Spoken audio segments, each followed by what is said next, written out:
STEAM World. What is STEAM? STEAM is an acronym for science, technology, engineering, arts, and mathematics. Why is STEAM important?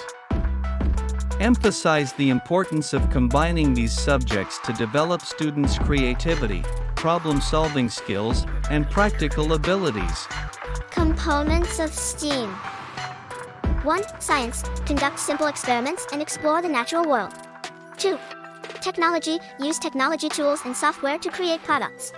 3. Engineering. Design, build, and test models and products. 4. Arts. Create artwork, perform, and express ideas. 5. Mathematics. Apply mathematics to solve real-world problems. STEAM in education. Provide real-world examples of STEAM in education, such as building a robot, designing a sustainable city, or creating a mobile app. Thanks for watching.